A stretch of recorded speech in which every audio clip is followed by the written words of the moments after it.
โทรศัพท์บ่ดัไปงตลาดฮะไปตลาดมาบ่ไปตลาดซื้อของมาเตรียมเฮ็ดโรงทานอ๋อ เฮ็ดโรงทานใส่ก่อที่บ้านนี่แหล้วโอ้บุญมื้อบุญเดือน4บ่แม่นบุญเดือน4แล้วสิเฮ็ดโรงทานจ้ะอันเสี่ยงซี่สูงมันคือบ่ฝันจังไดลุงหึเสี่ยงซี่สองมันคือบ่ฝันเห็นนั่นป้าผู้อยู่ระยองแหมเสี่ยงเอา42นี่ไปเสี่ยงแล้วมันบ่ฝันบ่แม่น62ก็เสี่ยงแล้วเปียงไหน62เสี่ยง62มีซีดีมิดแต่ว่าฝันแม่นบัดนี้เสี่ยง42นี่คัดฝันเห็นป้าอยู่แต่ว่ามันสิเป็น4หยังเดี๋ยวเมื่อคืนนี่มันเสี่ยงนั่นอีกเด้มันเสี่ยง9229คัดฝันเห็นลูกป้าลูกเลี้ยงป้าอีกผู้เป็นตำรวจแหมเพิ่นมาหาเอ้ามันเป็นหยังคือฝันจังซี่เป็นล่ะวะมันบ่ไปตามความฝันเฮาเสี่ยงแหมเสี่ยง42นี่ฝันเห็นป้าบ่แม่นคันฝันเห็นเล่ายามใดมันสิออกกัน64แหมเสี่ยง42ฝันเห็นป้าเดี๋ยวสิลองเสี่ยง6446เบิ่งบ่ทันได้จับเอาเลขตัวใดเด้นี่เพราะว่าเลขมันดังแล้วก็เอามาเสี่ยงเบิ่งแล้วมันก็ไปรายอื่นแหมเสี่ยง26เสี่ยงเบิ่งแล้วบ่26โอ้ยเสี่ยงแต่โดนแล้ว26อันแห่งมีกว่านี่แห่งเสี่ยงก็มันเสี่ยง42ยังฝันเห็นผู้หญิงอยู่แต่ว่ามันสิเป็น4หยังไงวะเดี๋ยวสิลองเสี่ยง46ก่อนคันเสี่ยงแล้วมันดังก็บ่ซื้อเด้เด็กยังว่า26ดังเด้มันบ่เป็นลงทุนเฮาบ่เอาแล้วกันเฮาบ่ปันจังๆจริงๆปันเอาอีหลีปันมาลอยมาแลนี่บ่ซื้อจักบาทแล้วเสี่ยง29ฝันอยู่บ่ปันเห็นนั่นลูกชายป้าลูกชายลูกเลี้ยงป้าเนี่ยป้าที่อยู่ระยองที่ฝันเห็นเรามื้อคืนวานเนี่ยมันบ่ไปตามความฝันความเสี่ยงเฮาโอ้เฮาเสี่ยงเฮาอธิษฐานไว้แล้วมันบ่ไปตามนั้นแม่นบ่แม่นก็เลยคิดว่ามันบ่ไปตามคำอธิษฐานเฮาแสดงว่าเลขซุมนี้บ่ต้องบ่ปานใดบ่มั่นใจเลยบ่ตามตัวดังๆนี่บ่มั่นใจปานใดแต่ว่ามันสินั่นนี่บ่ปกติเสียงมันก็เข้าปั๊บโลดเนาะแม่นคันเนาะอธิษฐานแล้วมันไปตามคำอธิษฐานก็สิว่าไปอีกอยู่แม่นแต่ว่า3ตัวนี่เสียง3ตัวดังๆนี่มันลุยอยู่นะ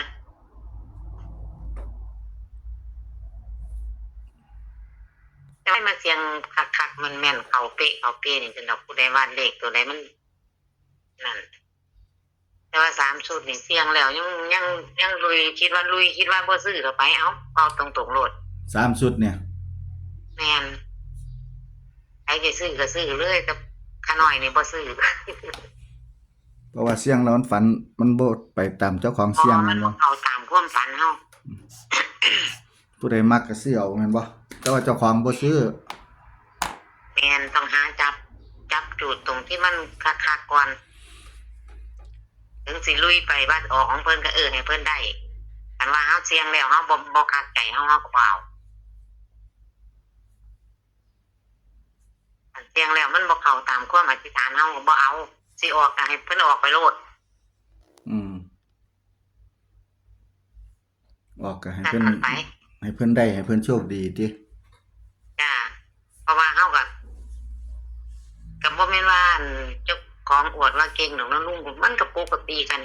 คันเสี่ยงแล้วมันก็ฝันแต่ว่ามันสิเป็นเลขของปู่ใดแค่นั้นล่ะคิดอย่างเดียวมันสิเป็นตัวใดของปู่2ปู่นี่ต่อไประหว่างปู่ล่ำไปมากับปู่ปริศนาเนี่ยแต่ว่าสิจับตัวใด4ใดมาเสี่ยงต่อไปคิดมั่นใจว่าเลขของปู่2ปู่นี่ต้องออกแต่ว่ามันสิเป็นตัวใดเน้นๆต่อไป ของปู่ลำไปมาดก็มี40ตัวหนึงมี40ตัวหนึงกับ42ตัวหนึง42นี่เพิ่นมักแฮงนี่ เสียงแล้วมันก็บ่อนนั่นเนาะมันบ่ไปตามความฝันเนาะมันบ่ไปตามความอธิษฐานเฮาเนาะก็คือฝันก่อนฝันว่าก็ได้ไปอาบน้ำอยู่บ้านเก่าบ้านเลขที่42นั่นแหละ อืม แต่ว่าปกติข่อยฝันว่าอาบน้ำแต่ว่าอาบน้ำอยู่บ้านนี่มันผัดเป็นอันนี้ได้บัดนี้เป็น52นี่ลุง แต่เก่ากันฟันวางซั่น มันสิเป็น52นั่นบ่ แม่น บ่แน่มันอาจสิออกเคียงๆไปก็เป็นได้เด้เฉียดๆไป แม่นคือจังงวดเมื่อกี้น่ะ มันดังแล้วมันบ่ออก 4004มันไปออก60แม่นบ่ มัน อันใด0นั่น มันเฉียดๆไปอะนะ มัน มันเป็นปริศนานะเสียงฝันแล้วมันเป็นปริศนาให้เฮามาแก้ตัวเลขนะมันแก้บ่ถูกนะ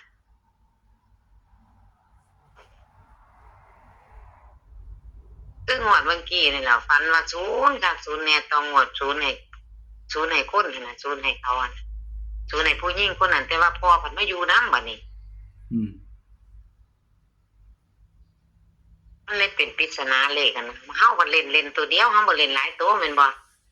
คันแม่นเล่นตัวทัดไปขึ้นลงแต้ม1 2แต้มนั้นมันก็ได้บัดนี้คันบ่เอาใส่จุ่งๆตามความฝันของเจ้าของโลด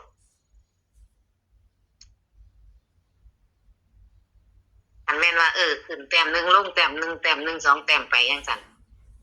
มันก็นี่แต่ว่าคิดว่ามันสิเป็น4หยังล่ะจังว่าคิดอยู่แต่ว่าฝันเห็นผู้หญิงนี่ก็ฝันเห็นตลอดคันเสียงเลขยามใด ที่เป็น4หยังเท่านั้นแม่นบ่ แม่น แต่รูด4ไว้บ่ เพราะว่ามันสิแล้วเด้สิเสียง46เบิ่งอีก แต่ เพ ว่า ราะว่ามันฝัน 3 เห็นนั่นลูกเมื่อคืนนี่เห็นนั่นลูกเลี้ยงป้าที่อยู่ระยองเพิ่นเป็นคนบ่ทันได้อายุหลายดอกอายุหลายก็ไปประมาณ2-3 ปี อืม แต่ว่าคันว่า42ฝันว่าได้อาบน้ำนี่ก็สิซื้อ52นำแค่นั้นที่มากๆอยู่นี่ สิซื้อ52แม่นบ่ แม่นเพราะว่าเสียงตัวนั้นมันบ่นี่มันสิเป็นจังไดซื้อตัวรถไปนำแต้มขึ้นแต้มลงแต้มนั่นจักแต้ม2แต้มแต่ว่าก็บ่ทันคักดอกพุ่นสิคักมือพุ่นละมือเลขออกพุ่นละจังสิว่าสิเอาตัวใดแต่ตอนนี้ก็ซื้อลอตเตอรี่ก็บ่จับ อืม เพราะว่ามันบ่ทันได้แน่นความฝันน่ะ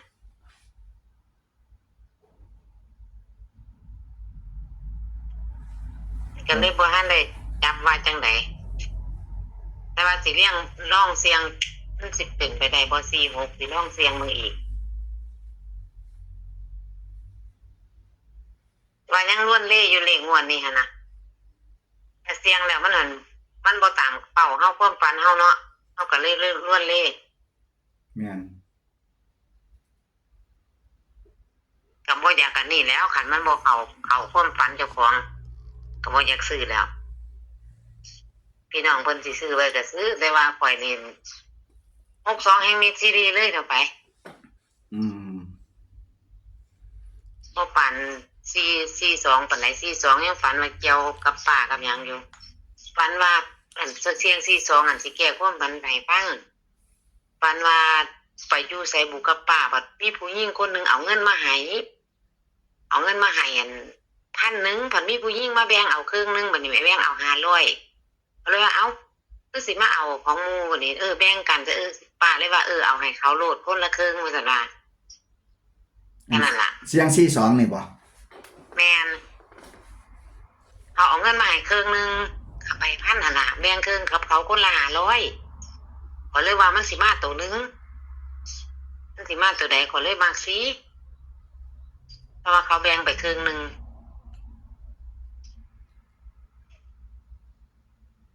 ซาในจิตข่อยว่าน่ะ เพราะว่าเงิน1,000แม่นบ่คันแม่นเลขคู่หนึงมันก็เขาแบ่งไปครึ่งหนึงแม่นบ่ล่ะมันเหลือครึ่งหนึงบัดนี้เหลือให้เจ้าของ500บัดนี้สิว่าหั่นน่ะมันก็เลยเป็นปัญหาว่ามันสิไปจังใดมาจังใดเลขนั่นน่ะไป แต่ที่แน่ๆไผสิว่าดังปานใดข้อยก็บ่ทันได้ซื้อบ่ทันได้ว่าเล่นแต่ว่า62นี่แฮงมิดเลย อืม เอียงนั่นยังบ่ฝันไปหยังเลยบ่ไปตามความเฮาอธิษฐานเลย มันก็บ่เอาตัวเฮาบ่มั่นใจเนาะ แม่นแต่ว่าสิโทรหานางงามผมก็บ่ได้โทรอยู่ อ่าเอาเดี๋ยวคันสั่นก็รอของฝันก่อนเนาะ จ้า โอเค อย่าฟ้าวติงหลาย ซุมอยู่นี่ คือเอามันพุ่นล่ะ ซุมอยู่นี่คือ มันบ่ฝันเฮา บ่ ก็ เอา บ่เล่น แท้ซุมว่ามานี่คือท่านได้ซื้อแม่นบ่ บ่ อืม ลองเสียง46ลองเบิ่งก่อนจับเลขเสียงฮอดมือพุ่นล่ะ โอ ให้ เค มันว่าเขาคักๆตามความอธิษฐานเฮาพุ่นจังใส่เลย อ่า คันบ่ตามความอธิษฐานก็ซื้อไว้น้อย อ่า ๆอันอยากเล่นบ่อยากเล่นก็แล้วซั่นแหละบัดนี้ เอาจังซั่นล่ะซั่นน่ะ จ้า โอเคครับ ดีครับตามที่น้องสาวเพิ่นเอาไปเสี่ยงแล้วเพิ่นก็บ่มั่นใจนะครับบ่ว่าสิเป็น422629นะครับเพิ่นเสี่ยงแล้วเพิ่นว่าฝันบ่ดีนะครับบ่ไปตามความอธิษฐานเพิ่นก็เลยเบรกไว้ซะก่อนบ่ทันได้ซื้อว่าซั่นพี่น้องก็ตัดสินใจเอานะครับให้ใช้วิจารณญาณในการรับชมนะครับเด้อให้ไว้เป็นแนวทางนะครับเอาวิเคราะห์พิจารณาเบิ่งใช้วิจารณญาณในการรับชมครับ เดี๋ยวจังมาตามเพิ่นอีกนะครับใกล้ๆมือเพราะว่าเพิ่นก็สิเสี่ยงไปเรื่อยๆตัวใดเพิ่นมั่นใจเพิ่นลงทุนเฮาจังค่อยลงทุนนํเพิ่นเนาะครับเนาะขอให้พี่น้องท่านผู้ชมอยู่ดีมีแรงโชคมาร่ำรวยนํกันทุกท่านทุกคนครับ สวัสดีครับ